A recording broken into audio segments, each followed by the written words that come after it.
Pagi. Apa kabar Anda? Kembali berjumpa bersama dengan saya Ningrum yang akan menemani Good News Shally. Tentunya kali ini dalam program Sabar Hamenja. Sampean bertanya, hambanya menjawab. Di hari Rabu itu jam yang, ditunggu-tunggu banget katanya. Buat beberapa orang iya sih menanti-nantikan. Buat Anda yang mungkin mau nanya silakan ya 081 225 225 949 atau 081 575 800 949.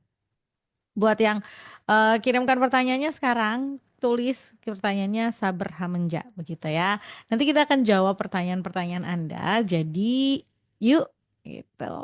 Sudah terhubung melalui aplikasi Zoom bersama dengan saya ada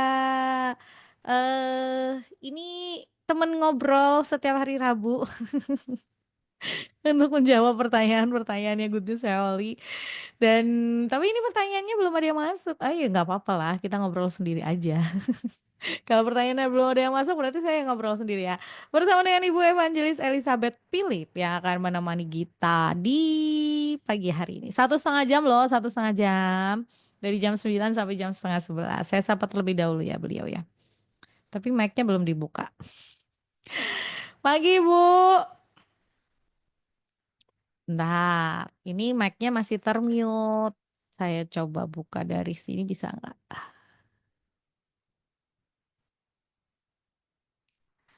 Pagi Bu. Belum dibuka mic-nya.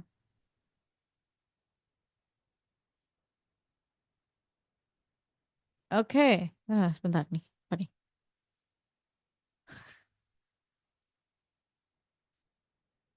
Oke, ya. Nah, jadi Ningrum akan temani Anda bersama dengan Bu Elis. Buat yang mau ada pertanyaan boleh deh. 081 225 225 949 atau 081 575 949 081 575 800 949. Anda bisa buka siaran ini melalui Facebook, melalui streamingnya Good News. Kalau misalnya Anda di luar kota gitu ya, melalui Radio Garden juga bisa. Kalau ngikutin lewat YouTube mungkin agak sedikit lama ya, karena saya harus uploadnya beberapa hari kemudian biasanya gitu ya, nggak bisa langsung hari itu. Oke, udah kayaknya ya. Sambil tunggu. Oke, pagi Bu. Bentar, udah dibuka.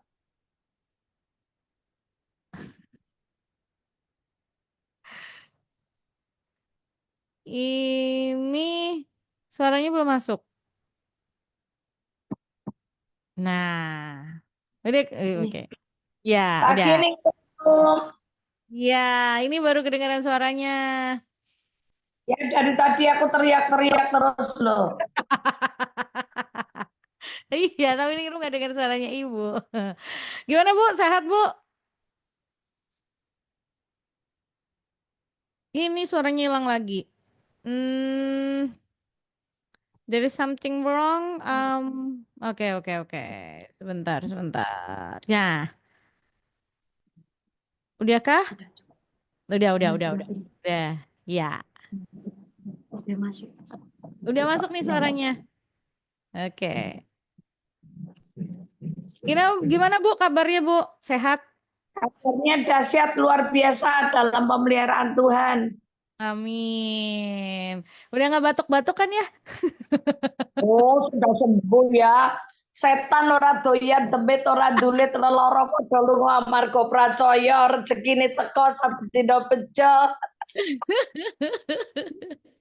Terakhirnya Tumrap sing pracaya Gusti Yesus.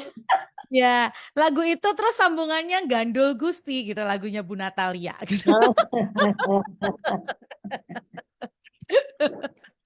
Oke. Yang mungkin mau nanya ya silakan 081 225 225 949 atau 081 575 800 949. Nah ini udah ada satu pertanyaan yang masuk. Kita 1,5 jam di sini dan kita akan bahas pertanyaan-pertanyaan Anda ya Gunung Shelia. Oh iya, ini ada kabar baiknya. Ini kabar baiknya mau dibagikan sekarang apa nanti? Sekarang aja deh. Ambil batu. Bentar. Ya, jadi Good News Shelley, berkaitan dengan janji kita di minggu yang lalu, janjinya Ningrum dan janjinya Bu Elis gitu ya. Kita akan ngobrol tentang eh Imlek, Sincia gitu ya. Tapi ternyata di hari Rabu ini nggak bisa. Dan sebagai gantinya, kita akan menghadirkan perbincangan khusus bersama dengan Bapak Pendeta Peter Hindarto pada hari Kamis sore, Kamis besok di Kamis, jam 5 sore di Good News. Nah, jadi jangan dilewatkan ya, besok Kamis jam 5 sore, temanya keren loh, temanya keren banget. Temanya tuh Imlek atau Sincia dan Iman Kristen. Wih, keren kan? Temanya tuh. Jadi besok ya hari Kamis sore jam 5 sampai jam 6 di Good News FM. Jangan dilewatkan ya, jangan diabaikan. Dengerin langsung gitu. Oke? Jadi buat yang pertanyaan-pertanyaan banyak-banyak itu tentang Imlek, Sincia dan Iman Kristen, kita akan bahas kupas tuntas di hari Kamis besok sore jam 5 sampai jam 6. Ya, itu Bu. Menempati janjinya kita, Bu. Yes. Jadi ini pasti dijamin bagus ya obrolannya ya. Dijamin bagus. Ini yang memberikan tema Pak Peter sendiri loh. Jadi beliau yang berikan tema Imlek atau Sincia dan Iman Kristen. Pasti keren. Oke, terima kasih yang sudah kirimkan WhatsApp. Silahkan 081 225 225 949 atau 081 575 800 949. Ibu ada WhatsApp yang masuk, kita jawab terlebih dahulu ya. Monggo. Oke. Selamat pagi Bu, di dalam 2 Korintus 3 ayat 16. Bentar, 2 Korintus 3 ayat 16 itu tentang selubung. Judulnya. Oh ya, bentar. 2 Korintus 3 ayat 16. Judul perikopnya tuh pelayan-pelayan perjanjian yang baru. Di ayat yang ke-16 itu, tetapi apabila hati seorang berbalik kepada Tuhan, maka selubung itu diambil daripadanya. Bu, apa yang dimaksud dengan selubung itu? Apakah kalau kita memberitakan firman Tuhan dan orang tersebut menolak, artinya dia masih ada selubung? Lalu bagaimana caranya kalau kita Betul. memberitakan firman Tuhan agar orang itu dapat menerima? Ya kita mesti doain dulu orang itu, terus kita selimuti orang itu dengan iman dan cinta kasih dari Tuhan Yesus Kristus. Hmm, Karena firman itu roh. Karena firman itu roh dan hidup.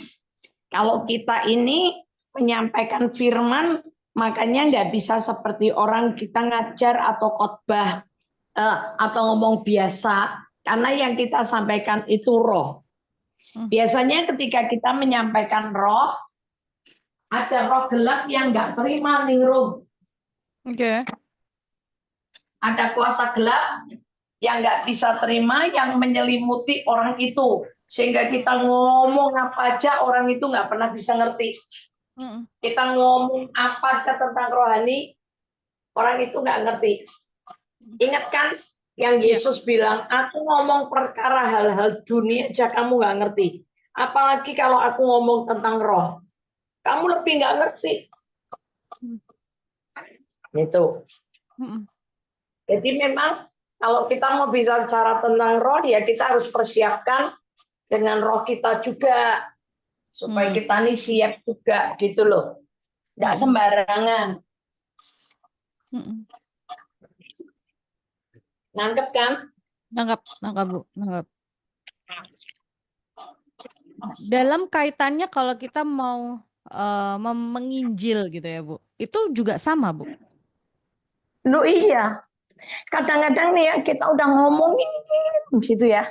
Mm-mm. Orangnya bisa nggak ngerti. Mm-mm. Kenapa? Karena dia masih selubung. Contoh aja lah, nggak usah orang lain ya. Diri Mm-mm. saya sendiri.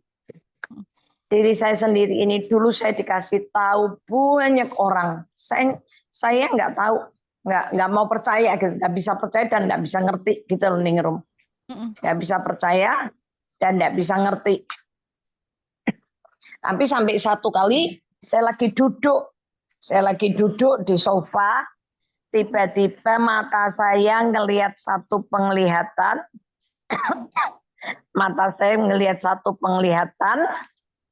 dan saya baru mudeng karena Roh Kudus buka itu sama saya.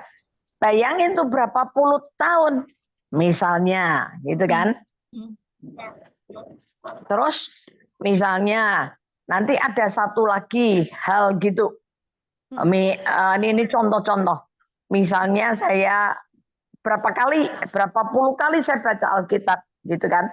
Tapi baru seminggu yang lalu itu saya baru kebuka yang namanya gini, ternyata malaikat itu dikasihin batas kuasa kekuasaan sama Tuhan.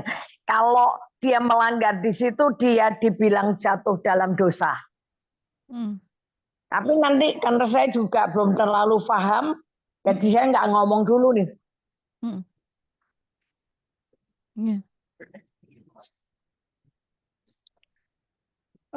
Sama seperti tadi yang Bu Eli sampaikan gitu ya. Ketika kita misalnya baca firman gitu ya, pada suatu ketika kita baca firman tiba-tiba kayak ada satu ayat, loh ternyata pengertiannya begini. Ini sama gitu ya. Apa ya? Relate istilahnya gitu ya. Selubung yang Kalau dimaksudkan. gini, bedanya gini.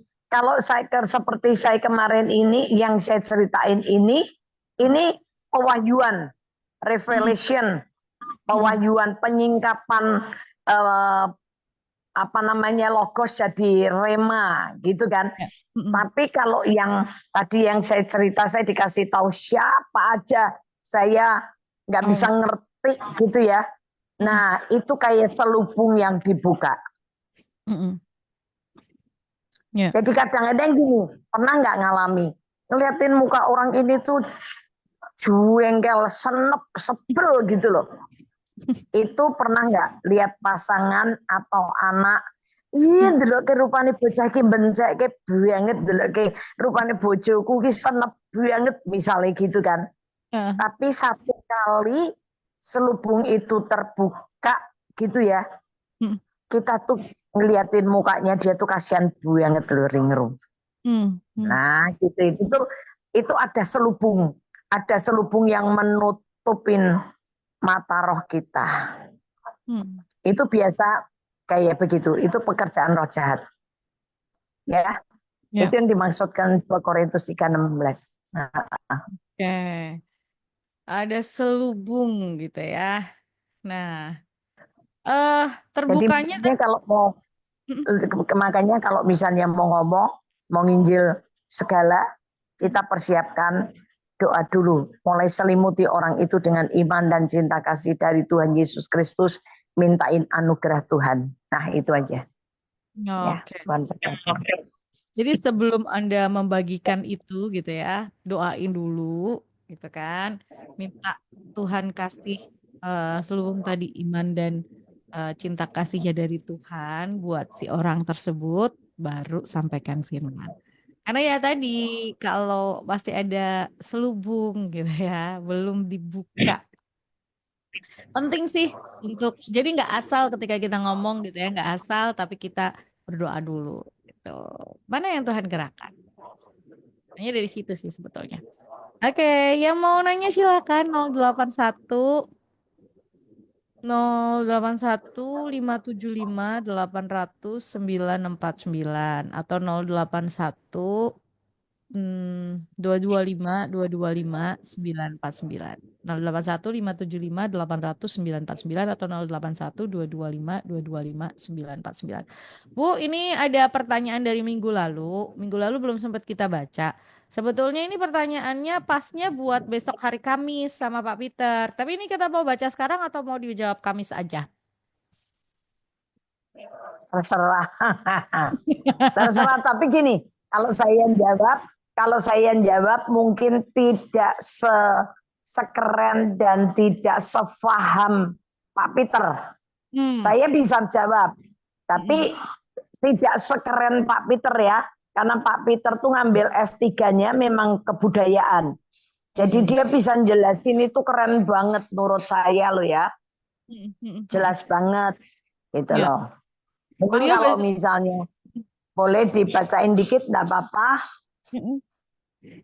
Iya, Pak Peter memberikan tema besok itu Imlek atau Sincia dan iman Kristen. Itu jadi menurut saya ini obrolan yang pasti keren banget gitu ya, karena beliau memang benar-benar ahli di itu. Nah, ini pertanyaan yang minggu lalu tuh mepet banget sebetulnya. Beliau bertanya ini, kirimkan pertanyaan yang sudah hampir kita closing, jadi nggak saya sebutkan. Tanya, mau Imlek, kita ke kubur orang tua, kita ke kubur orang tua dan menabur bunga, bolehkah? Terima kasih. Sebentar gini, kalau di pertanyaannya seperti itu, begini. Kita itu ngerti bahwa orang tua kita, teman kita, saudara kita, anak kita, sahabat kita, siapapun yang telah meninggal, sebetulnya rohnya sudah kembali ke Tuhan. Jadi sebetulnya yang di dalam kubur itu hanya jasadnya, bahkan jasadnya pun sudah lenyap dimakan cacing dan uget-uget dan dimakan lagi binatang tanah. Yang ada tuh tinggal tulangnya, gitu kan? Sekarang tujuan kita ke kubur itu apa? Gitu. Kalau zaman dulu kuburan-kuburan itu tidak ada yang pelihara. Jadi kalau kita datang setahun sekali ke kuburan itu bersih-bersih kuburan.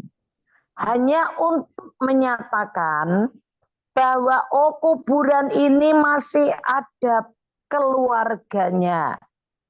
Sehingga orang tidak berani membongkar atau mengambil kuburan itu seenak mereka. Jadi maksudnya tujuan kita ke kubur itu untuk bersih-bersih dan hanya untuk menunjukkan kepada warga atau orang di sekeliling bahwa kekuburan ini masih punya keluarga, masih ada anak, istri, keluarga, suami, masih ada famili yang masih suka mengunjungi, sehingga tanah itu tidak akan diambil orang lain. Itu tujuannya. Ya, kalau zaman sekarang kan semua sudah ada IPL, maksud iuran pemeliharaan lingkungan. Nggak ditengok, nah, gitu kan. bakalan tetap dirawat. Yes, bakal dirawat. Dan seandainya kalau sudah ada perawatannya begitu ya. Nah, sebetulnya kalau kita kubur orang tua seperti itu, tujuannya kumpul-kumpul. Kalau keluarganya belum dalam Tuhan lo ya, kadang kan satu keluarga ini ada yang belum dalam Tuhan. Nah, kalau belum itu boleh kita ikut tapi kita tidak berdoa di depan kubur. Kita hanya ikut datang ke kubur, duduk ngobrol-ngobrol sama saudara-saudara yang berdatangan dari daerah, dari luar kota, dari mana, duduk-duduk dan biasanya dipakai untuk acara keluarga makan-makan di situ. Itu hanya untuk apa? Ya udahlah, kita jadi berkat, saksi, kita nggak jadi batu sandungan buat mereka gitu. Itu boleh. Tujuannya, motivasinya apa dulu? Itu aja. Ya. Tapi kalau khusus untuk berdoa di depan kubur enggak boleh. Itu pasti enggak boleh. Karena Tuhan berkata jangan ada padamu ilah lain di hadapan hadiratku. Tuhan enggak boleh kita menyembah berhala. Yang kedua, kita tidak boleh sujud berdoa di depan patung dalam bentuk apa, nisan atau apapun, enggak. Karena sebetulnya kalau mau ngelihat sejarah kenapa orang punya altar Yang saya dulu pernah cerita, orang punya altar penyembahan arwah nenek leluhur gitu tuh ya. Itu dimulai yang dulu saya pernah cerita, ada anak angon sapi itu loh, angon kebo itu loh. Yang mamanya kalau datang ngirimin makanan, anaknya marah kalau mamanya datang bawa makanannya terlambat, mamanya dipukulin itu. Sampai satu kali anak si tukang angon kebo ini ngeliat, wih, kebo aja kalau mau nyusu boe, mau nyusu ibu mesti paikui dulu, bertelut gitu kan. Di situ anak itu sadar. Nah, ketika anak itu sadar dari jauh ngelihat mamanya datang bawa makanan, dia udah teriak-teriak, mama, mama, mama. Maksudnya dia mau bertobat. Tapi si mama karena sudah trauma, lihat anaknya teriak-teriak, mamanya lari tunggang langgang kabur takut dipukuli anaknya. Sampai akhirnya dia nggak ketemu jalan lain, adanya sungai. Mamanya nyemplung di sungai, dikejar sama anaknya, nggak ketemu, mamanya udah kentir. Anaknya hanya ketemu sebatang kayu. Dan kayu itu akhirnya dibawa pulang naik ke daratan, dan sejak hari itu kayu itu disembayangin. Nah itu ceritanya itu ada bukunya. Saya punya bukunya cerita tentang kisah-kisah tentang hal begitu. Ya. Ya. Ini harus tahu latar belakangnya dan ini. Ya, Ningrum. Yap. Oke. Oke. Jelaskan ya yang apa yang Nah, buat Anda yang mungkin, kalau belum jelas, jangan lupa dan jangan lewatkan hari Kamis jam 5 sore atau Kamis besok tanggal 23 Januari di jam 5 sampai jam 6 bersama dengan Bapak Pendeta Peter Hindarto. Kita akan bahas tentang Imlek, Sijia, dan iman Kristen. Nah, yuk siapkan pertanyaannya banyak-banyak. Oke, kita akan lanjut pertanyaan yang sudah masuk ke WhatsApp. 081-225-225-949 atau 081-575-800-949 ya. Lanjut. Pagi Bu Elis, pagi Ningrum. Dalam Ratapan 3 ayat 26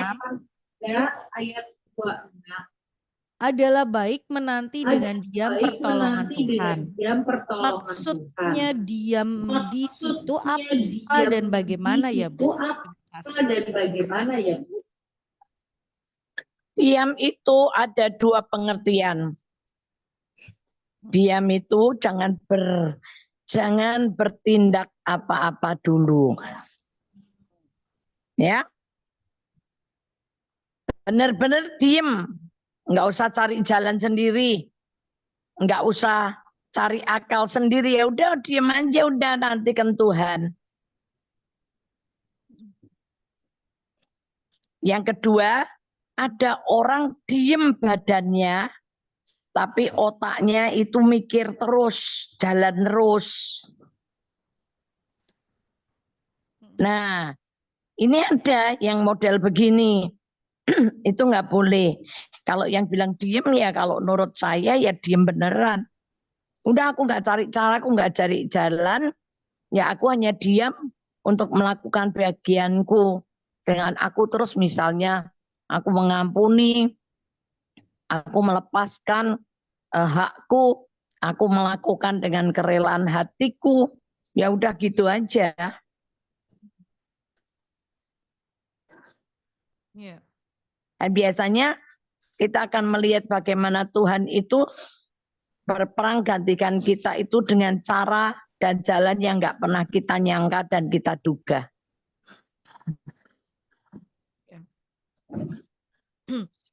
Halo Ningrum. Halo Bu, halo. Suaranya kok hilang? Ningrumnya diem Bu. Ya sekarang kamu yang diem. Ya itu diem beneran. Diam beneran. Diam itu bukan hanya diam nggak bergerak, nggak melakukan sesuatu, tapi juga nggak mikir gitu ya. Kadang orang tuh Yo diam seolah melakukan segala sesuatu ya. Lakukan toh. oh lakukan. Masak.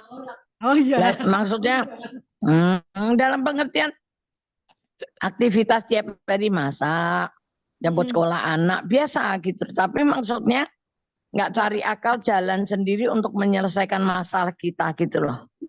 ya. Tidak mencari jalan sendiri untuk menyelesaikan atau menyelesaikan persoalan atau apapun yang kita hadapi itu gitu ya. Ini kalau tadi kan adalah baik nanti tidak memaafkan. Atau ini dengan kata kayak apa sih campur tangan gitu loh. Jangan mencegah ini. Apa ya membantu Tuhan gitu ya. Yo, Ya kan Bu ya kayak seolah-olah tuh ya ya kamu kayak ya butuh lebih dibantu. ya lebih tepat kamu itu. Nggak usah bantu Tuhan. Ya. Ya. Oke, jelas ya. Kalau belum jelas ditambahin deh pertanyaannya. Oke, lanjut lagi Bu Elis dan Ningrum. Saudaraku itu kalau Pagi. ke kuburan papa selalu omong-omong seolah-olah masih hidup. Gimana ngomonginnya ya Bu Elis? Soalnya dia banyak harta. Apakah dia akan mendengar? Dia ngomong-ngomong beneran sama kayak papa gitu. Oh, Ngobrol gitu. oh. Cerita gitu. Iya, ini selalu omong-omong seolah-olah masih hidup katanya. Terus Ya, maksudnya yang bertanya ini pengen ngomongin gitu loh. Kalau kayak gitu tuh nggak benar gitu. Tapi dia cara ngomonginnya gimana? Orang itu mau denger nggak ya? Soalnya dia banyak harta. oh banyak harta sih nomor 100 nggak apa-apa. Yang penting ngomong. Kamu kalau ngomong gini sebetulnya papa tuh kan nggak dengar. Yang dengar itu Tuhan. Kalau kamu cuman gini ya nggak usah ngomong, nggak usah sampai ngomong di depan kuburan gini ya nggak apa-apa lah kamu di kamarmu sendiri. Tapi sebetulnya nggak boleh kamu ngomong-ngomong sama dunia orang mati. Mau nggak tak kasih pengertian begini loh. Nah orang kalau sudah meninggal itu rohnya udah kembali ke Tuhan. Kalau kamu kepengen ngejak ngomong papa, itu kan kamu ngomong aja sama Tuhan.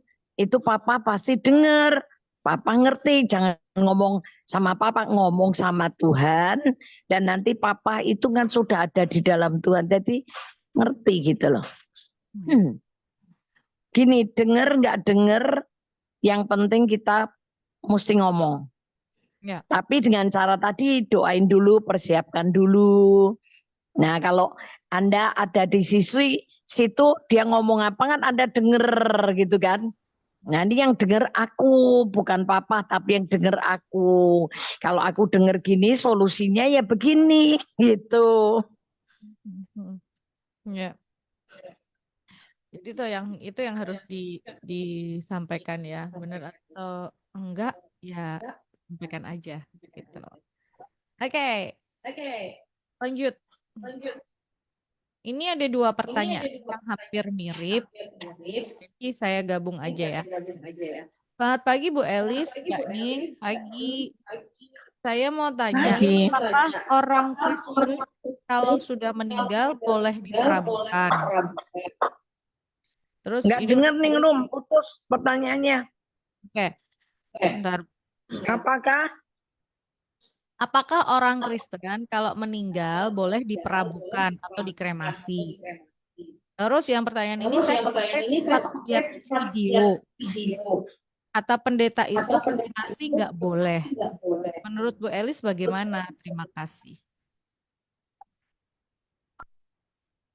ini kalau nurut Alkitab ya, bukan nurut Bu Elizabeth ya. Kalau nurut Alkitab ya harusnya disemayamkan di kubur. Itu dengan kejadian yang sudah terjadi dari Abraham, Ishak, Yakub, ya, Yusuf, Daud, setiap kali mereka meninggal itu mereka akan cari kuburan untuk mengubur, Mm. ya. Ya.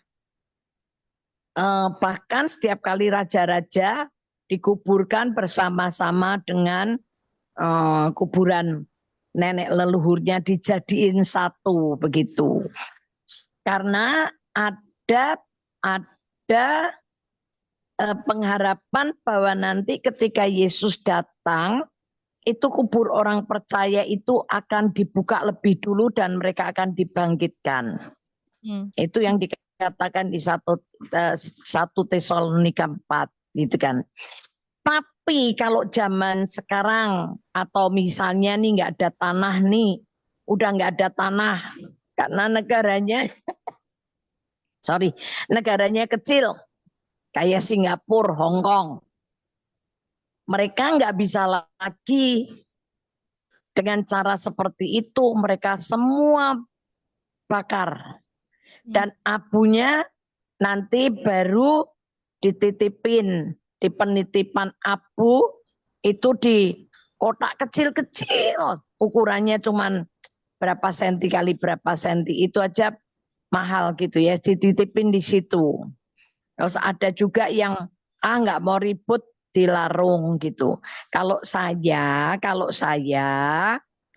ngikutin Alkitab.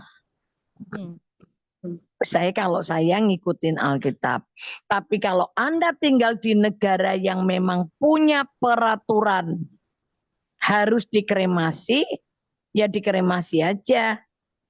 Karena yang bertanggung jawab bukan Anda, pemerintah. Nah, pemerintah ini kan wakilnya Tuhan. Berarti Anda nggak salah.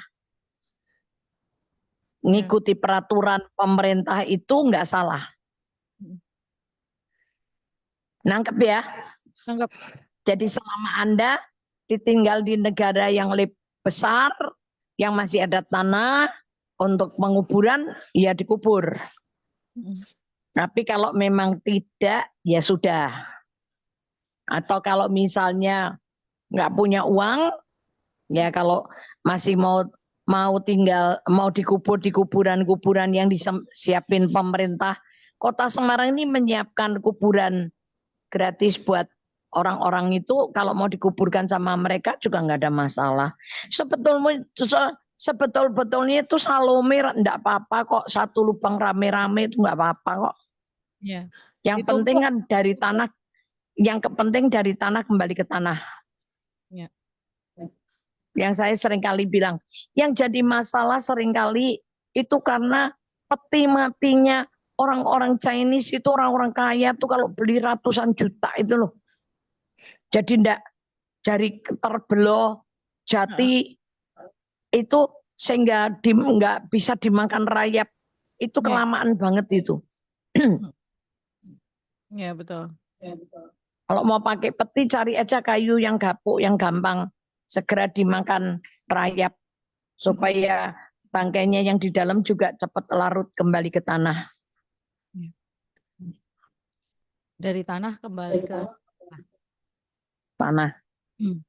Oke, lanjut. Ini melanjutkan tadi yang diam. Bagaimana dengan pengertian? Kita usaha dulu, selebihnya serahkan ke Tuhan. Apa termasuk salah, Bu, kalau pengertian diam itu kita tidak melakukan apa-apa? Terima kasih. Ya, ini kan seperti murid-muridnya Yesus. Yesus tinggal di buritan ketika ombak perahunya dihantam dengan gelombang dan badai. Muridnya berusaha dengan kekuatan sendiri. Keluarin airnya dari perahu terus. Akhirnya nangani sendiri capek. Akhirnya nangani sendiri capek karena air yang masuk ke perahu lebih banyak, lebih cepat dibandingin yang mereka keluarin dari perahu. Setelah seperti itu, mereka ingat bahwa ada Yesus di dalam perahu itu. Datang guru, apakah engkau membiarkan kami binasa? Tidakkah kamu peduli dengan kami? Yesus bukannya nggak peduli, Yesus peduli. Tapi Tuhan gini, kalau kamu mau cawe-cawe kok, kamu mau berusaha sendiri dulu kok, ya tak jarke. Wes sana, pakai kekuatanmu dulu. Atas sono masalahmu sendiri. Nanti kalau udah capek, ngomel baru ketemu Tuhan. Udah terlanjur buang waktu. Udah terlanjur buang waktu, buang tenaga, nggak ada hasil, hasilnya ngomel, marah sama Yesus. Ya. Nangkep ya. Jadi kalau buat saya langsung akan ingat, oh ada Tuhan Yesus dalam diriku. Immanuel, Tuhan menyertai aku. Ya udah, aku nyerah aja langsung aja, Tuhan tolong aku. Apa yang harus aku kerjakan? Apa Tuhan solusinya? Nah, nanti kalau Tuhan ngomong, jalanin. Selama Tuhan belum kasih ide, ya diam dulu aja. Kecuali gini nih, kecuali nih yang terjadi di Amerika lagi kebakaran. Selama di dalam rumahmu ada Yamato memadam kebakaran, ya kamu berusaha dulu, jangan diem aja gitu. Nangkep ya? Kayak kapan hari, misalnya di rumah saya sempat itu apa namanya, begenselnya kebakar. Ya kita nggak diem, langsung ambil handuk atau keset itu dimasukkan ke air langsung ditemplek no. Nah itu kan hikmat yang Tuhan kasih, ya kita gerak gitu loh. Untuk hal-hal yang begini cepet ingat Tuhan Yesus tolong apa yang harus dikerjakan. Nah nanti Tuhan kasih ide, oh keset cemplung no air, pasah kuyup terus templek no. Nah itu ide dari Tuhan. Itu kita tetap gerak, tapi kan itu juga pertolongan Tuhan tepat waktunya karena nggak punya ide gitu loh. Ya, betul. Tadinya. Ya. Ini berkaitannya dengan yang minggu lalu Bu Elis sampaikan gitu ya sama kita bahwa tetap apa ya tadi, ikutin katanya Roh Kudus itu ya Bu. Iya. Iya. Belajar untuk selalu dengar-dengaran, belajar terus ngikutin apa yang menjadi tuntunannya Roh Kudus dalam hidup kita. Persoalannya kalau kita kadang tadi kalau kita usaha dulu ngawur usahanya atas sikapnya manusia gitu ya. Ya. Atau asal Kalau dengan kita melibatkan Roh Kudus itu kasih kita solusi yang terbaik. ya.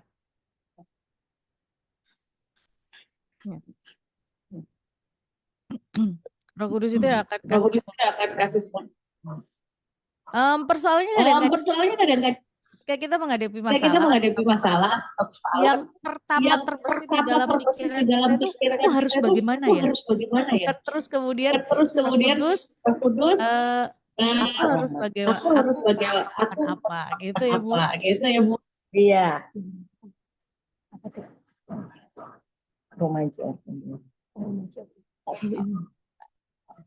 Iya. Ning room. Ya betul. Itu hilang suaranya. Mungkin buat Anda yang mau nanya silakan 0811252259 atau 0812257589 081225225949 atau 0815757949. Silakan yang mau nanya pertanyaan apa boleh. Atau tadi yang masih belum jelas dengan beberapa yang disampaikan, silakan gitu ya 081225225949 atau 081575780949. Boleh banget loh kalau mau nanya-nanya tuh, karena kita kan masih sampai jam 10:30. Oh ya, ini mau sampaikan juga kalau yang berkaitan dengan karena ini menjelang Imlek, Sincia gitu ya. Ada banyak pertanyaan yang seputar itu. Besok hari Kamis kita akan ngobrol bersama dengan Bapak Pendeta Peter Hindarto. Temanya adalah Imlek atau Sincia dan Iman Kristen. Hari Kamis jam 5 sore sampai jam 6. Nah, tuh kan. Kalau yang biasanya nggak pernah dengerin sore harinya Good News, dicatat tanggalnya. Besok sore loh, tanggal 23 Januari. 23 Januari 2025 jam 5 sore sampai jam 6 ya. Dan Mbak Peter tuh keren banget, beliau bersedia hadir buat untuk ngobrolin tentang bahasan ini gitu. Karena memang dari minggu lalu banyak pertanyaan-pertanyaan tentang seputar Imlek, Cynthia dan lain sebagainya. Jadi besok Kamis kita akan bahas tentang itu. Buat Anda yang mungkin sudah banyak pertanyaannya, siapkan dulu. Besok Kamis kita tanyain langsung kepada beliau dan kita obrolin langsung gitu ya, gitu Sheryl ya. Kalau mau ditanyain sekarang boleh sih, tapi nanti saya sarankan untuk kita akan jawab di hari Kamis nanti jam 5 sampai jam 6. Oke? Em, buat yang mungkin ini mau nanya-nanya di Sabar Hamenja, sampean bertanya hambanya menjawab, masih bersama dengan Ibu Evangelis Elizabeth Philip yang akan jawab-jawab pertanyaan Anda tentang apapun. Kadang ada yang nanya apa sih Ningrum, bingung nih mau nanya apa gitu ya, dengerin aja. Gus Sally, silakan kalau mau tanya apapun boleh. Kenapa? Karena di sini kita bisa jawab tentang ayat, tentang persoalan gitu ya. Konseling boleh banget. Kenapa? Karena dari pertanyaan kita itu ternyata bisa menjawab pertanyaan banyak orang. Ada yang kasusnya hampir mirip, ada kasusnya yang hampir sama. Terus beliau-beliau ini gini, aduh Ningrum aku udah dengerin, terus aku ngerasa kayak yang, ih iya ini pertanyaannya jawabannya ini gitu. Nah, silakan di 081 225 225 949 atau 081 575 809. Ih, gak ada yang tanya.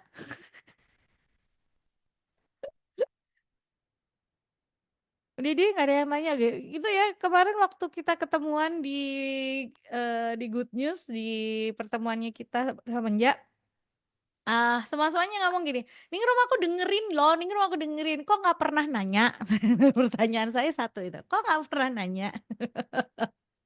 Lah gimana? Aku kalau udah mau tanya ternyata pertanyaanku udah terjawab dari kamu jawabin yang ini, lagi bacain yang ini, pertanyaannya udah kejawab. Jadi ya udah, kadanya. Aduh, kan ya memang kalau sebetulnya kalau konseling gitu ya Bu ya, detail pertanyaan secara umum mirip, tapi sebetulnya detail kasus per kasusnya berbeda. Seringnya begitu ya Bu Elis ya. Betul.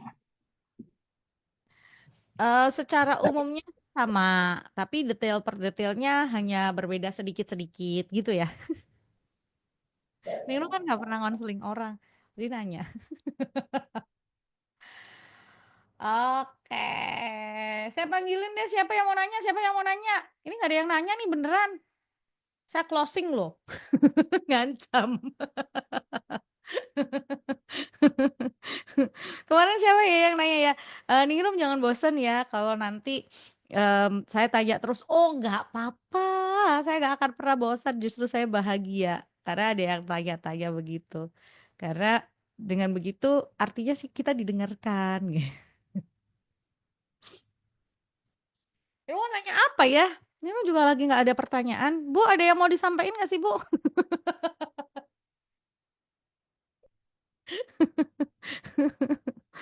Karena biasanya kalau nggak ada pertanyaan gini yang nanya Ningrum gitu ya. Ningrum tanya gitu kan. Nah sekarang lagi Ningrum sendiri nggak ada pertanyaan. Pertanyaan apa ya? Mikir dulu. Atau sebetulnya kalau pas nggak ada pertanyaan begini, itu berarti pendengarnya Good News itu sudah terbebas dari persoalan dan permasalahan. Apakah begitu Bu? Relate nggak? Bentar. Mbak Eli suaranya nggak keluar. Masih termute.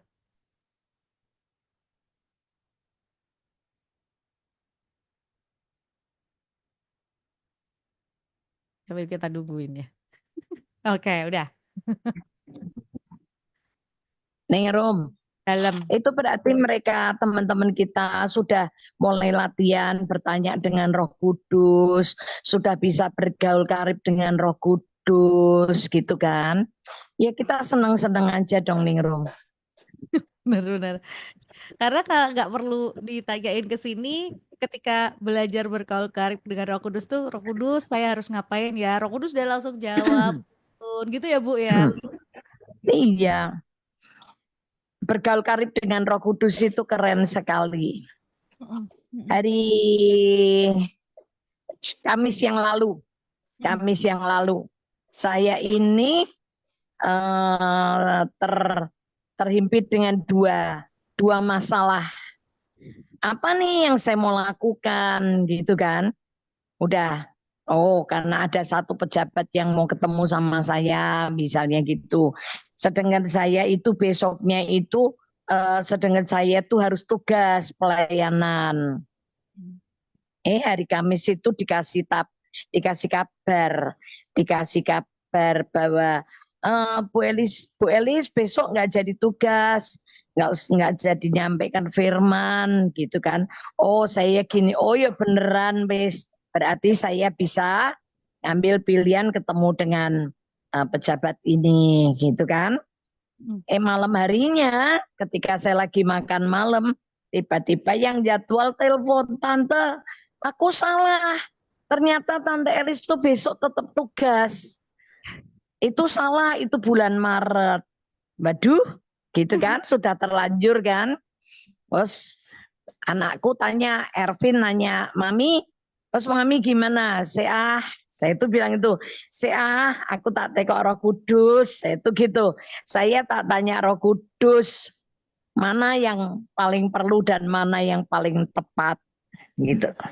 Ketika saya saya di kamar mandi, saya bilang ini Roh Kudus, besok aku ngambil tugas yang mana gitu kan. Roh Kudus tuh ingetin saya, pelayanan, tetap pelayanan, ya kan. Kalau nanti pejabat itu mau ketemu kamu, ya sudah, setelah kamu pelayanan, utamakan yang mana, oh ya yang lebih penting mana, yang lebih ini gimana gitu kan. Akhirnya saya tahu nih, saya akan tetap pelayanan, mengutamakan pelayanan.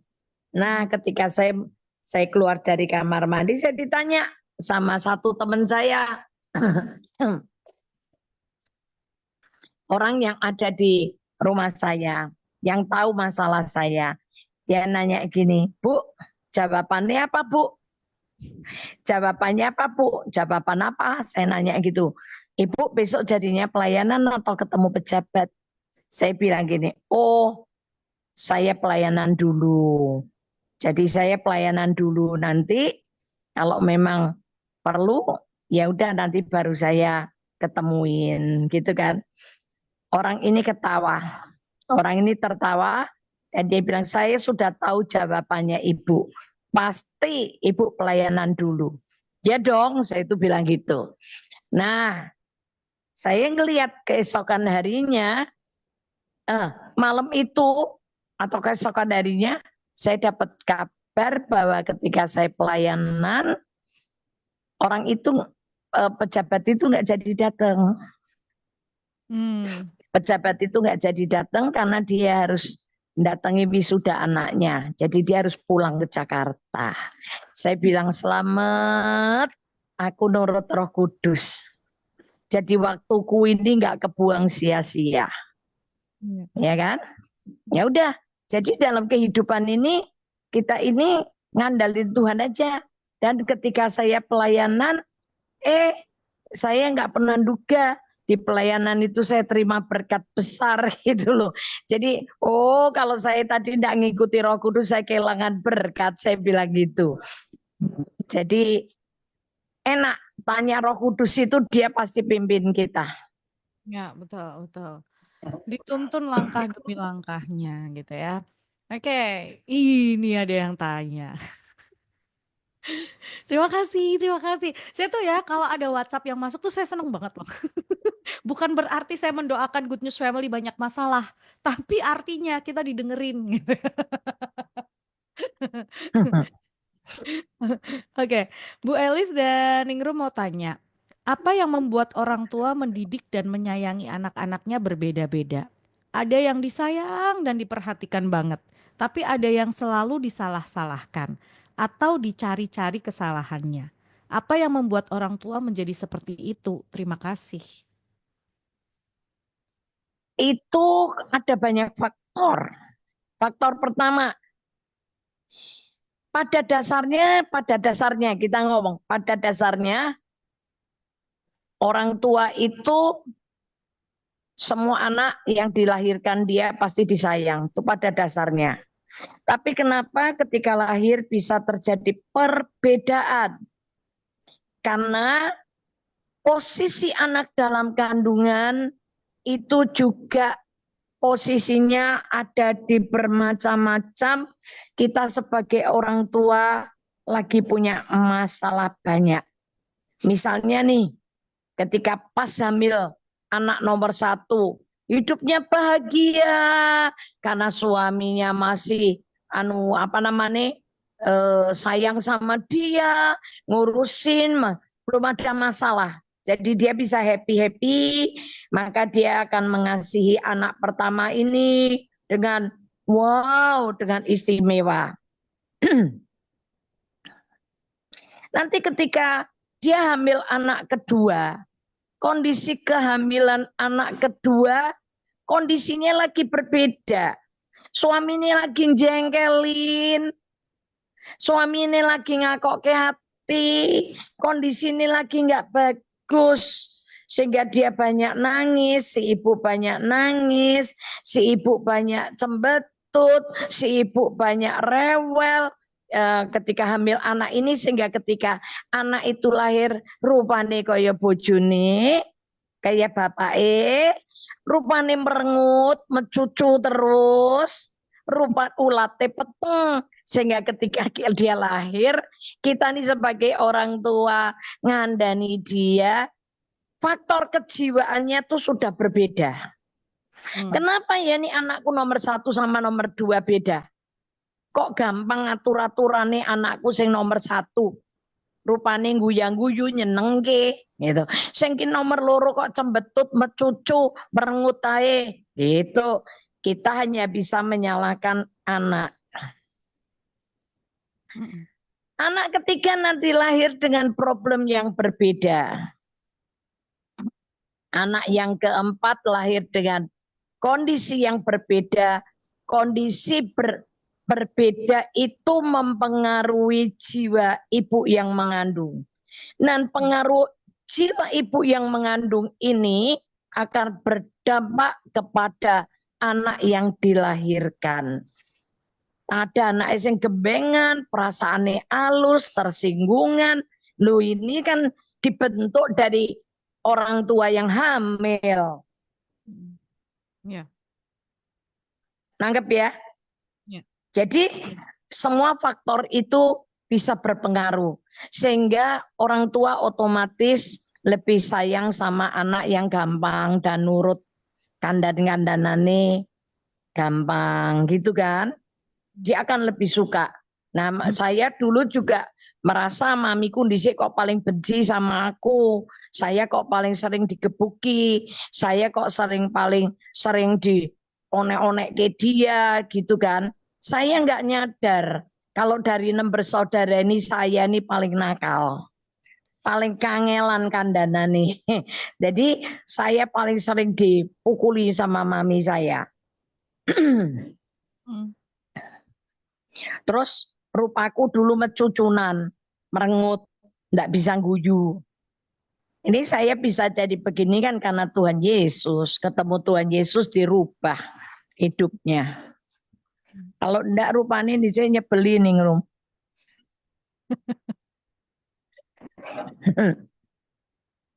Itu ya. Iya. Ya, ini Bu, kadang kan ada ya, ini iseng sih nanya gitu ya. Kadang kan ada ini anak tuh kayak gini. Dulu tuh misalnya nih nanya ke ibunya, dulu tuh kamu hamilnya ngidam apaan sih? Itu tuh kayak sesuatu yang Bener gak sih Bu? Gitu. Dalam artian ngidam tuh dari ya. Pada saat hamil ada apa yang terjadi, suasana emosi, suasana hati, seperti itu kah Bu? Iya, betul. Tapi kalau perkara nyidam itu ya, perkara nyidam itu kalau menurut saya itu pekerjaan roh jahat kuwi mosok nyidam mau nyokoti kupinge bojone gitu loh. Kan suaminya yang penderita.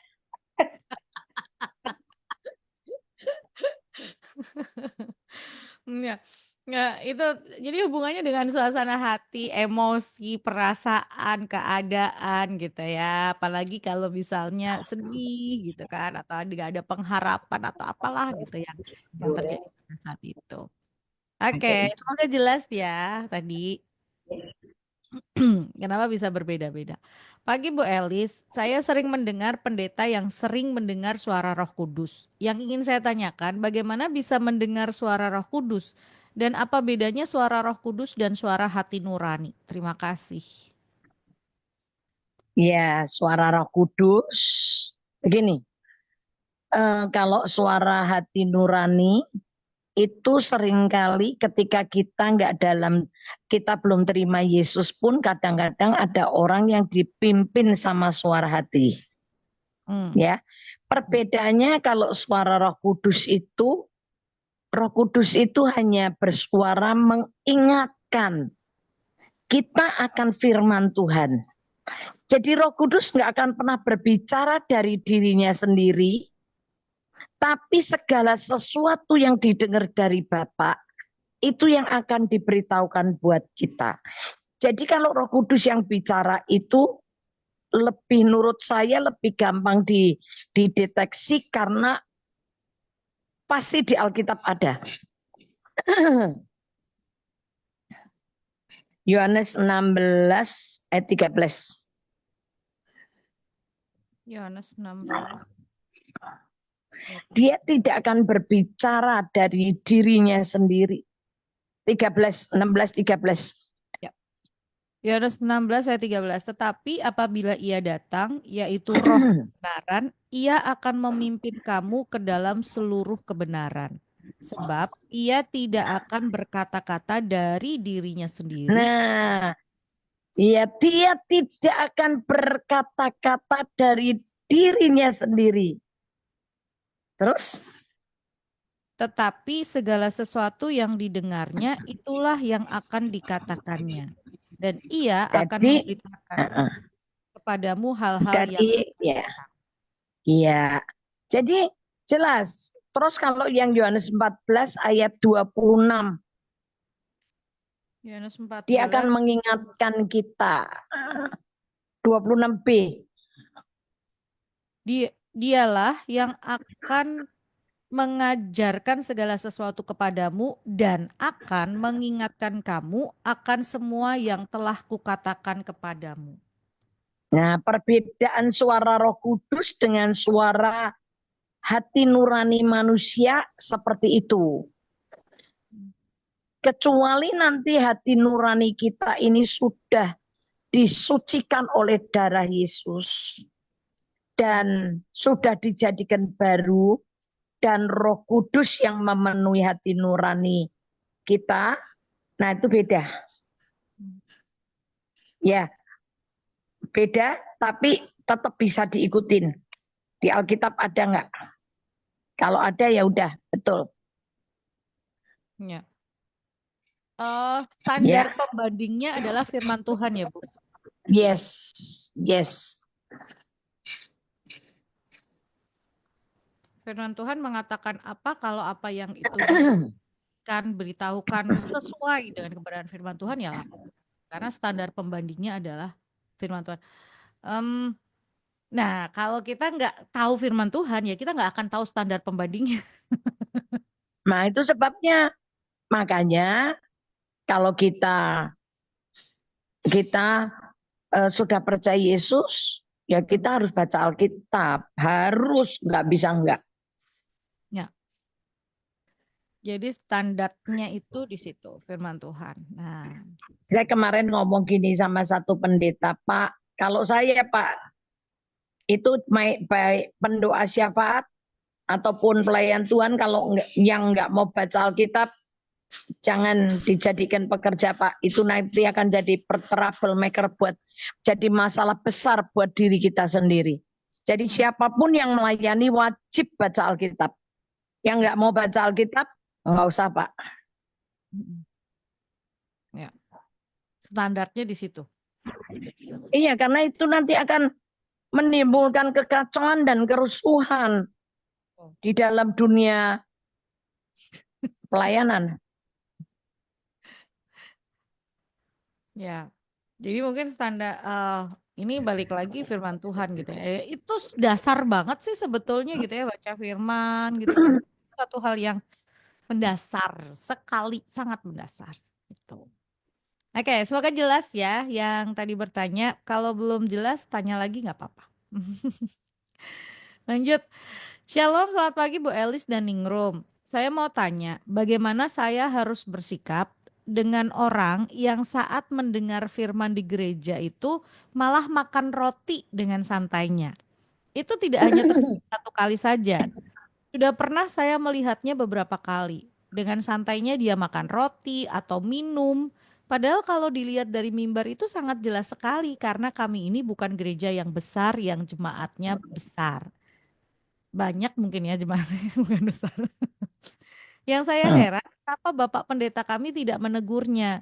Kami jemaat yang lain kalau mau menegurnya itu malas, karena dia itu tipe orang yang suka memandang rendah kami dari segi ekonomi. Karena dia merasa yang paling punya uang di gereja. Dan mungkin beberapa event di gereja suaminya yang menjadi donatur gereja. Kadang saya sendiri pun jengkel melihatnya. Ingin saya tegur, tapi orangnya songong sekali. Daripada saya tidak ada harga dirinya, jadi saya pun malas menegurnya. Bagaimana saya harus bersikap saat dengar firman dan melihat dia makan di depan saya ya Bu? Terima kasih. Ya, ibu yang hatinya legowo. Yang penting bukan ibu. Yang penting ibu di dalam gereja ibu tahu bahwa ibu sedang menghormati firman. Satu. Yang kedua, coba kita belajar gini. Tanya Roh Kudus. Roh Kudus, ini orang kenapa ya kalau setiap kali dengar firman kok makan? Nanti Roh Kudus akan bicara. Satu kali di tengah-tengah ibadah ada teman saya yang mau pingsan karena nggak makan. Maka saya kasih dia roti. Pas di tas saya ada roti, saya keluarin roti.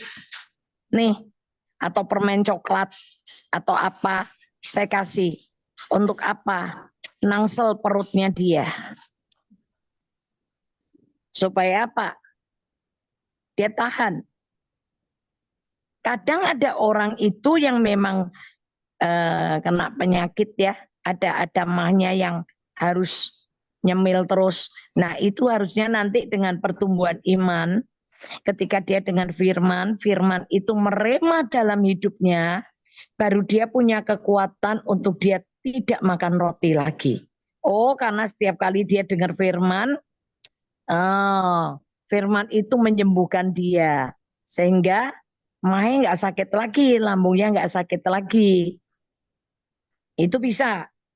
Kalau buat saya sendiri, kalau sampai ada orang ini karena dia bisa makan seenaknya sekali di ibadah, pasti ada sesuatu.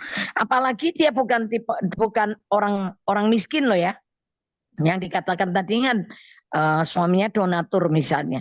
Mungkin dia punya sakit lambung atau mungkin dia punya sakit mah yang setiap kali dia harus ngunyah sesuatu. Nah mungkin suaminya berpikir ada atau bapak pendetanya yang tahu masalah mungkin begini daripada dia nggak ke gereja nggak dengar firman ya udahlah dia dengar firman sambil makan roti ya nggak apa-apa. Bisa nangkep nggak?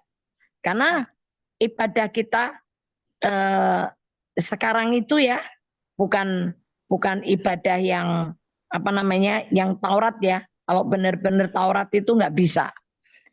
Nah, cuman beda lagi karena itu ibadah raya. lain lagi sih. Cuman kalau saya sharing sama anak-anak muda tuh sambil makan. Di rumah makan gitu atau di rumah saya kita duduk sambil makan, kita sharing firman. Ya. Baca Alkitab. Di sampingnya ada Alkitabnya, di sampingnya ada piring yang isinya makanan. Kenapa? Ya kadang supaya orang bisa, ada orang yang bilang ntar nggak konsentrasi, nggak juga. Nggak juga. Saya justru seringkali banyak ngomong firman sambil makan tuh dengan anak-anak muda, itu akan buat mereka lebih masuk.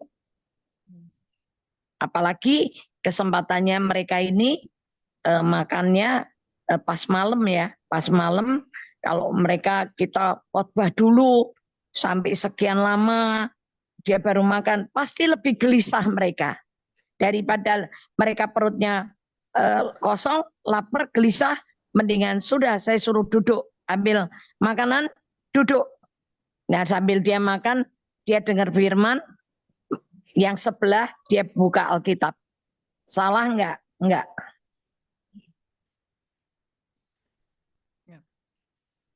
Nangkep enggak Ningrum? Nangkep. Tapi kan Ya udah. kalau misalnya Ibu itu tadi kan memang konsep acaranya seperti itu gitu ya, Iya. ngobrol, bahas Nah, firman, nah, sampai ya. Ini kan yang dimaksud Ibu tadi kan karena dia dalam kondisi ibadah raya. betul. Ya kan? Ya. Nah, sekarang tinggal ibadah raya, tinggal Ibu ini punya masalah enggak? Kalau sampai Ibu ini memang punya masalah dengan lambung, dengan pencernaan, sebetulnya juga nggak apa-apa asal dia makannya nggak arogan. Ditutupin dong mulutnya sama di tisu atau apa gitu. Yang ngunyah pelan-pelan gitu. Ya terus duduknya suruh ke samping sedikit. Jadi nggak ganggu orang. Jangan di depan lah gitu ya, misalnya. Nah kalau sampai di depan pula, ya udah. Berarti kita yang lihat yang jangan menghakimi. Ya betul. Jangan Jangan menghakimi. Terus Kalau mau nanya sama sampaikan Pak Pendeta. ya teguran. Misalnya diajak ngobrol berdua toh kalau memang tanya gitu ya. Iya. Ibu kenapa?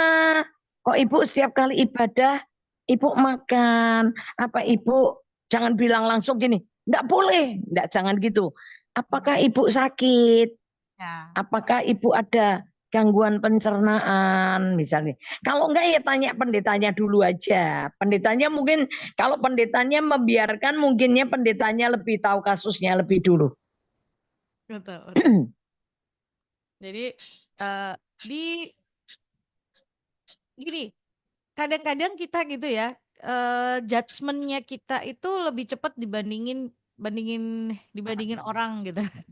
Padahal kan Ya, harusnya asas praduga tak bersalahnya itu harus ada juga gitu ya. Mencari ya. tahu kalau memang benar kita merasa terganggu sekali ya tanyakan ke Pak Pendeta ya. Kenapa sih Pak kok si ibu ini begini-begini? Kalau Pak Pendetanya nggak punya alasan tertentu ya bisa ngobrol lah, diajak ngobrol santai gitu ya. Tapi bukan judgement juga, tapi tanyakan, oh ibu ada gangguan tadi seperti Bu Eli sampaikan gitu ya, ngobrolnya seperti itu.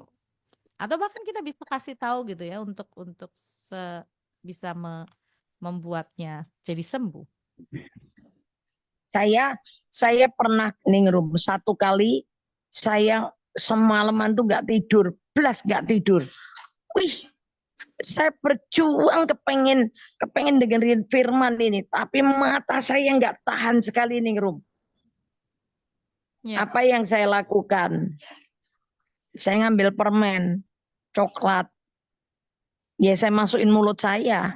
Atau saya di dalam atau ada kianbui atau apa yang saya punya. Pokoknya saya berjuang supaya mataku nih nggak lengket ningrum. Nah, apakah hal itu salah? Menurut saya kalau ini nggak Taurat ya nggak salah ya. Ini nggak Taurat loh ya. Tapi kan Tuhan tahu motivasi hati saya. Saya ngunyah kiambui ini tujuannya atau mengunyah permen karet ini tujuannya apa? Bukan saya nggak menghargai firman loh. Tapi karena saya ini berjuang untuk melawan ngantuk saya sendiri loh. Jadi saya berusaha apapun. Soalnya ganjel mata itu mesti pakai makanan di mulut. Kalau ganjel matanya pakai lidi bisa. Masalahnya ganjelnya mata, mulutnya yang dia harus diisi. Itu tuh ngebayangin ibu punya Kiamboy itu udah berair. Kenapa? Kenapa? Ngebayangin ngunyah Kiamboy itu saya aja sampai berair. Langsung hilang ngantuknya. Nah iya dong. Makanya saya langsung aja. Wah, tak cari-cari di tas apa yang ada udah saya keluarin. Yang penting saya nggak nyolok banget gitu. Nggak nyolok dilihat orang tapi ya saya ngunyah mulut saya tapi saya tutupi tangan saya. Ya. Ini ada lanjutannya Bu, lanjutan yang tadi kasus makan roti. Tapi terkadang sambil mainan HP Bu, buka Facebook Mulai atau itu. Shopee. Juga terkadang malah ngobrol atau bercanda sama suaminya Bu. Nah, yang itu ndak boleh. Kalau itu berarti orang ini memang nggak bener gitu loh. Nah, Ya, kalau sudah ada lanjutannya gini, nah kan dia main HP, dia ngobrol sendiri sama suami itu nggak bener. ya. Dia belum bertobat kali ya. Em, berarti dia nggak dengar firman dong kalau begitu gitu ya. Sekarang sambil Iya, kan firmannya atau dia merasa udah pernah dengar firmannya tapi ya nggak gitu juga nggak menghormati firman nggak gitu. bisa. Itu sikapnya itu nggak sopan. Ya, Ningrum. Kalau sampai dia di kebaktian, dia ngobrol sendiri guyon sama suaminya. Itu berarti dia tidak menghargai. Dia ya, tidak menghargai firman. Sorry, kalau dalam yang konteks yang ini, saya bilang dia tidak menghargai firman. ya, betul. Tidak menghargai firman. Siapapun pemberita kebenaran firman Tuhan itu, siapa hamba Tuhan yang menyampaikan firman itu, ketika kita mengabaikan itu kita sedang tidak menghargai firman Tuhan, ya. Iya, Bukan si pendetanya yang nggak dihargai, tapi firman Tuhannya ini loh yang nggak dihargai. iya, bayangin seorang raja, seorang Tuhan lagi bertitah, mana dia berani guyonan, mana dia berani main HP. Kalau dia tahu yang ngomong sama dia presiden, pejabat, dia berani nggak guyonan sama suaminya? Dia berani nggak main HP banting tuh HP-nya sama sama pejabatnya itu? Langsung Ya nggak, diambil ini gitu. berarti ini. Ya ini berarti ini orang nggak menghargai firman. Dia nggak belum kenal nih Tuhan itu siapa. Ya betul. Belum kenal siapa Tuhan. Oke, lanjut. Jelas ya Bu ya. Harus bagaimana didoain deh Bu. Apa? Harus bagaimana didoain deh. Kalau saya nggak doain. Nah, terus Saya samperin. langsung dikasih tahu.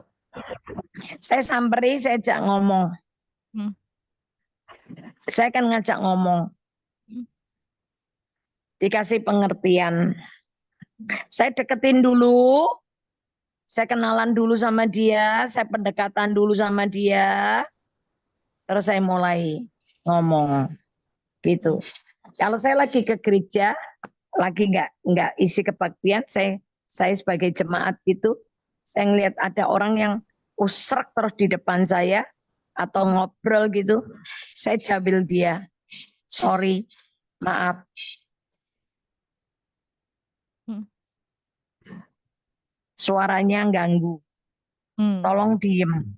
Saya kan gituin, tolong diem. Nanti ngobrolnya di luar aja. Ini lagi ibadah ganggu. Saya kan ngomong gitu. Dia marah sama saya, nggak marah sama saya, nggak ada. Ininya yang penting saya negurnya sopan loh ya. Saya nggak marah-marah. Saya bilang maaf Pak, maaf Bu, maaf Dek, ganggu. Saya gituin. Kalau hanya mau ngomong sebentar loh ya, hanya begitu. Tapi kalau mau kepengen tahu sama tentang ibu ini, apalagi dia seorang donatur, ya dideketin lah.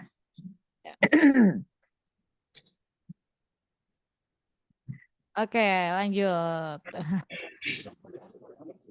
Shalom Bu Elis dan Ningrum. Pernikahan diberkati di gereja, tetapi kemudian bercerai. Dan katanya bahagia dengan pasangan yang baru. Gimana ya, Bu? Ya kalau saya ya enggak ya. Ya. Kalau menurut saya ya enggak ada seperti itu. Kalau menurut Alkitab ya orang menikah sekali untuk selamanya. Enggak ada cerai. Karena Tuhan itu membenci perceraian. Yang kedua harus tahu bahwa proses pembentukan karakter itu terjadi memang dalam pernikahan. Ya. Banyak nih pembicara model zaman sekarang. Cerai, nikah lagi. Dan dia menganggap lebih bahagia dengan pasangan yang baru. Dan mereka dua pasang ini bisa ngasuh anak bersama.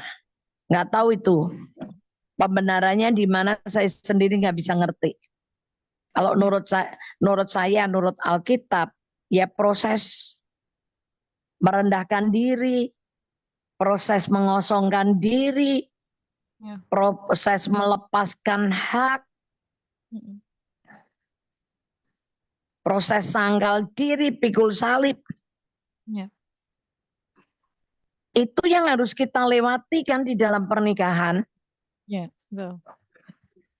Lah kalau gini, walah ora cocok, bosen, ganti, cari yang lain loaka tunggale. Itu namanya hidup apa ya?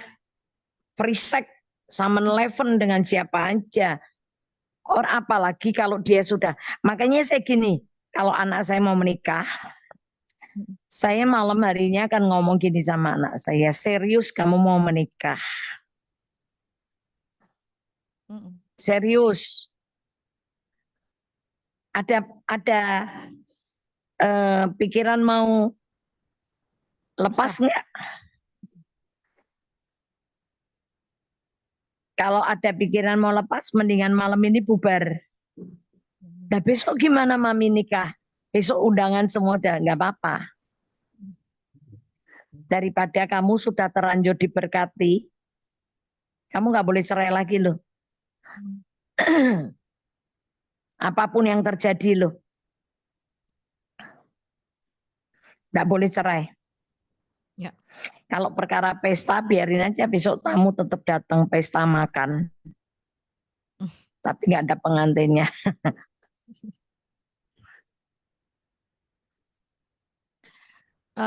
Karena sekarang orang standarnya seringkali memadankan bahagia itu berarti diberkati Tuhan. Bahagia itu berarti disertai Tuhan gitu ya, Bu ya. Enggak, pengertian mereka itu menikah itu karena kepengen bahagia. Ya. Padahal pengertian menikah itu membahagiakan pasangannya. Kalau menikah kepengen bahagia, itu pasti nanti amburadul. Ya. Menikah itu justru salib. Menikah itu justru sangkal diri pikul salib loh. Jangan Ya. enak-enak loh. Ya. Lah kalau dia ndak cocok, cerai, ganti, ya sudahlah. Bukan orang Kristen kali. Kalau pengikut Yesus ya nggak begitu. Kalau pengikut Yesus itu ya dia akan menjalani. Kecuali dia sudah bertahan, tapi pasangannya yang satu tetap menceraikan. Itu pun aja udah dibilang kalau udah diceraikan ya udah nggak boleh nikah lagi. Nah, ada kasus nih, udah diberkati di gereja, tapi ternyata ketahuan pasangannya ternyata waria. Yang pernah dulu operasi kelamin ganti. Nah itu terkecuali. Atau ternyata setelah menikah pasangannya itu ternyata LGBT. Hmm. Jadi setelah menikah itu dia nggak pernah dijamah sama sekali. Ya. Nah itu keterkecualian itu bisa.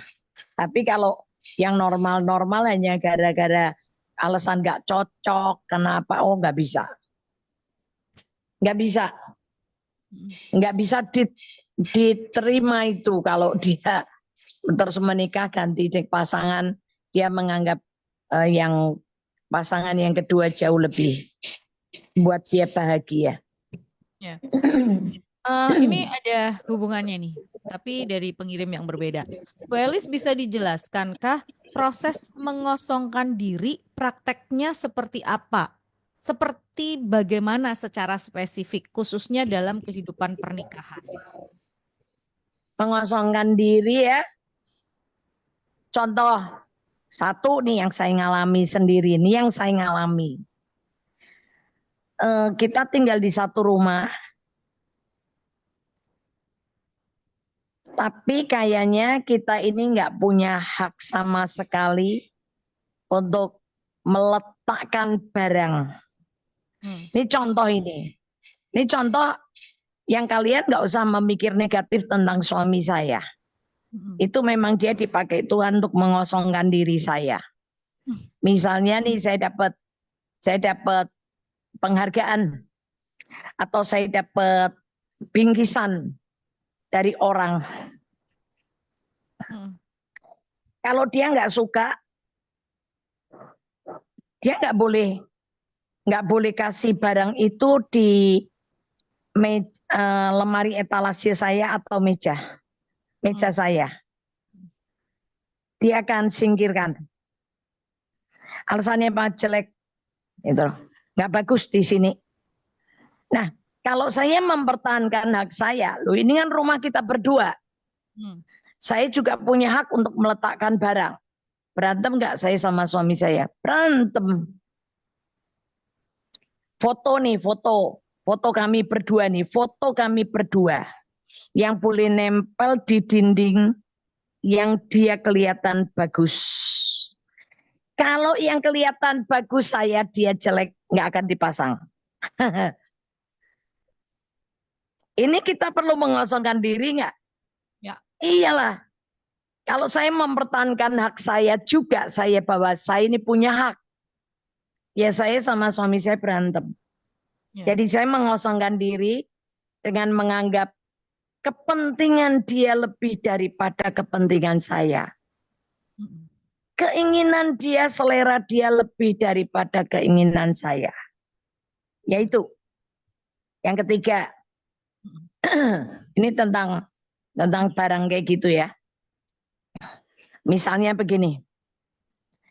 Saya ini mau potong rambut. Saya mau potong rambut. Saya punya selera. Saya punya selera. Tapi setelah saya menikah sama dia, baju yang dia mau saya pakai nggak cocok dengan selera saya.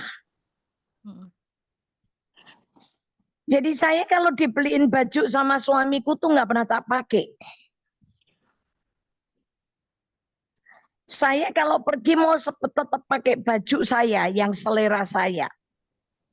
Tapi saya bersyukur Tuhan kasih saya suami yang berprinsip. Dia keras, tegas, tapi dia mengasihi saya. Dia bilang gini, kalau saya mau pergi pakai pakaian yang saya mau. Dia akan bilang gini, ya sudah sana kamu pergi sendiri, aku nggak jadi pergi. Dia ganti pakaian. Dia ganti pakaian nggak jadi pergi. Ini kita mau kondangan ini. Dia nggak mau pergi. Ya sudah sana kamu pergi sendiri, aku nggak mau pergi. Lah, yang orang Semarang tuh saya loh, dia orang luar kota loh. Yang banyak mantu di Semarang ini teman saya loh. Nah kalau saya ngikuti gitu aku nggak pernah kondangan temenku loh. Karena dia nggak pernah mau pergi loh. Kalau nggak saya ngikuti seleranya dia. Gimana? Saya kan mempertahankan. Nah kalau saya mempertahankan, saya pergi kondangan sendiri. Nggak sama suami. Coba saya mesti ngalah. Oke. Saya yang ganti pakaian, saya ngikuti selera dia. Hmm. Dia ngomong gini sama saya kalau saya dandan atau saya pakai baju. Dia ngomong gini, kamu nih sebetulnya dandan cantik, kamu pakai baju kayak begini. Sebetulnya buat siapa sih? Mau buat aku atau buat laki lain? Mau buat aku atau buat orang lain? Atau buat tukang beca itu supir? Itu. Pertanyaannya dia gitu. Sampai satu kali saya dapat satu firman di 1 Korintus 7. 1 Korintus 7 itu berkata gini, tidak tahukah kamu hai istri bahwa tubuhmu adalah milik suamimu? Dan atau tidak tahukah kamu hai suami bahwa tubuhmu itu adalah milik istrimu? Ayat ini yang merubah saya. Jadi sekarang dandanan saya itu ngikuti dia. Nah sekarang suami saya udah meninggal. Saya ditegur banyak orang, kamu tuh kalau pakai pakaian sekarang ora karu-karuan. Kamu nak pakai pakaian itu ngelomprot. Kenapa? Ternyata memang selera suami saya lebih bagus dari saya. Nangkep ya? Ya. Dan saya berubah banyak. Ketika ada suami saya berpenampilan, saya pakai pakaian, nggak pernah saya pakai pakaian, pakai pergi, cuman pakai sendal jepit, pakai itu jarang. Sekarang nggak ada dia, saya seenaknya. Saya dikomplain banyak orang. Ya. Jadi itu memang proses mengosongkan diri dan itu tadi bisanya mengosongkan diri gimana? Filipi 2. Dalam hidupmu bersama hendaklah kamu pakai pikiran dan perasaan yang ada pada Kristus. Sebentar, Filipi 2. Filipi 2 ayat 5. Ya, 5 dan selanjutnya. Coba. Hendaklah kamu dalam hidupmu bersama menaruh pikiran dan perasaan yang terdapat juga dalam Kristus Yesus. Yang Menaruh pikiran dan perasaan juga yang ada pada Kristus yang walaupun dalam rupa Allah tidak menganggap kesetaraan dengan Allah itu sebagai milik yang harus dipertahankan. Melainkan telah mengosongkan dirinya sendiri dan mengambil rupa seorang hamba dan menjadi sama dengan manusia. Ya, jelaskan. Nah, Dan dalam keadaan sebagai manusia, ia telah merendahkan dirinya dan taat sampai mati, bahkan sampai mati di kayu salib. Sampai kedagingan kita ini nggak muncul lagi. Ya. Satu hal ketika mau bangun rumah, saya pernah di kesaksian ketika saya mau bangun rumah, saya aja nggak punya hak untuk menentukan begini. Ya udah semua seleranya dia, maunya dia. Saya bisanya mikir cuman gini, iyalah yang pengen dia kok bukan aku. Nanti kalau aku dulu yang mati toh yang suka dia ya udah biarin. Tapi kalau dia dulu yang mati duluan yang enggak ada, nanti apa yang aku nggak kepengen ya aku bongkar. Gampang kan? Ya. Simple kan? Ya udah. Ternyata dia duluan yang mati. Saya juga nggak kepengen bongkar apa yang sudah apa yang sudah dikerjakan sama dia, aku nggak pernah rubah lagi karena apa? Ada udahlah siapa udah gitu aja. Ya. Jadi ternyata prosesnya itu hanya membuat kedagingan kita ini nggak mencorot. Ya. Karena nggak semua orang Kristen itu mau loh menyangkal diri dan pikul salib, mengosongkan diri. Kalau kita lihat ada sekian ribu pasang orang Kristen yang benar-benar mau ngikuti yang Tuhan mau tuh seberapa? Nggak banyak. Tadi malam loh lagi, kok tadi malam tuh lagi cerita gini sama cucu, anak dan cucu saya. Mami itu dulu kalau mau potong rambut mesti tunggu sampai papi, sampai opa bilang oke. Pernah saya diizinkan potong. Tukang potongnya motongnya kependekan, bukan kesalahan saya. Dia nggak mau ngeliat wajahku 3 bulan loh. Setiap kali ketemu saya buang muka. Setiap kali ketemu sama saya melengos. Sampai rambut saya panjang lagi. No itu loh. Kayak begitu. Kapok saya. Ya. Nggak gampang ya proses menikah ya. Ya. Tapi saya bersyukur Tuhan ngasih saya pelatihan 33 tahun. Keren. Saya dikasih latihan sama Tuhan 33 tahun. Wow. Belajar melepaskan hak, nyangkal diri, pikul salih. Itu tadi loh. Kalau nggak nyaman, kalau nggak enak gitu ya, orang terus kepengennya mecutat tadi kalau istilahnya Ibu ya. Iya, cerai. Perjalanannya adalah proses sangkal diri dan pikul salib. Nggak ada yang janjikan bahwa semuanya akan mulus, semuanya akan indah gitu, nggak ada. Iyalah orang menikah itu salib kok. Ya. Menyalipkan diri kok. Kalau nggak mau nyalipin diri bebas aja, nggak usah kawin. Merdeka, mau apa aja terserah, sukamu, karepmu, seleramu. Tapi kalau udah menikah itu salib, udahan. Oke. Makanya Yang kalau ada ngasih salam orang menikah, jangan di selamat bahagia ya. ya, Harusnya salamnya selamat pikul salib, sangkal diri, selamat bonyok. karena memang itu proses menajamkannya terus menerus, terjadinya terus dan terus gitu ya. Oke, tadi yang tanya, terima kasih Bu Elis untuk gambarannya. Semangat, Anda pasti bisa.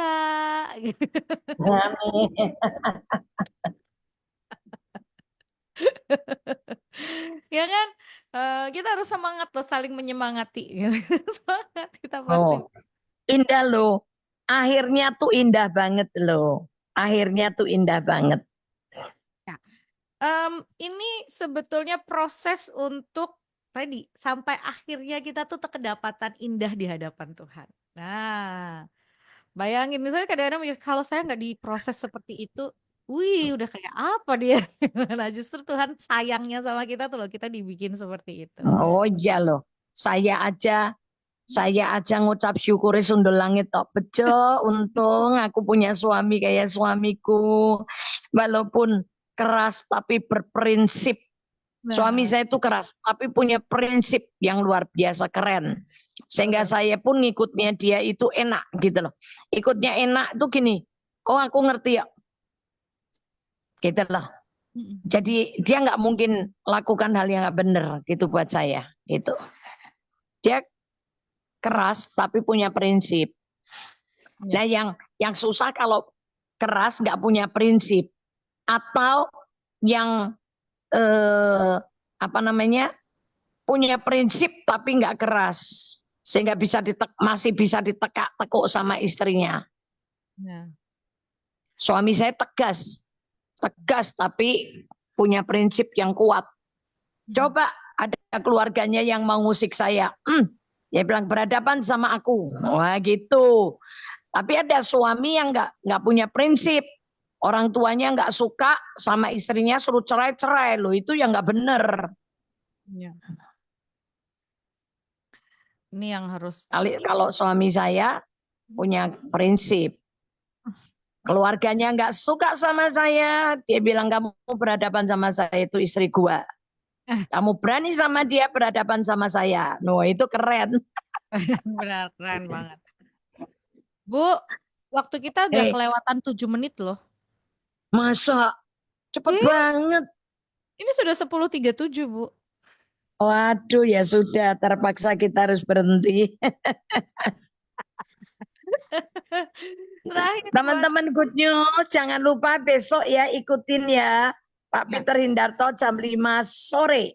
Betul. Saya minta sama dia, minta waktunya susah loh. Jadi tolong besok sangat penting.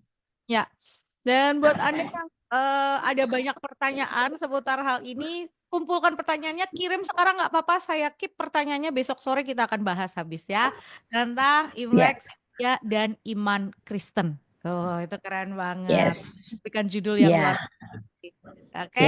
ya. Bu Elis, terima kasih ya buat hari ini. Tuhan berkati. Tuhan berkati. Sampai ketemu minggu depan. Terima kasih ya, Gus Shirley ya. See you.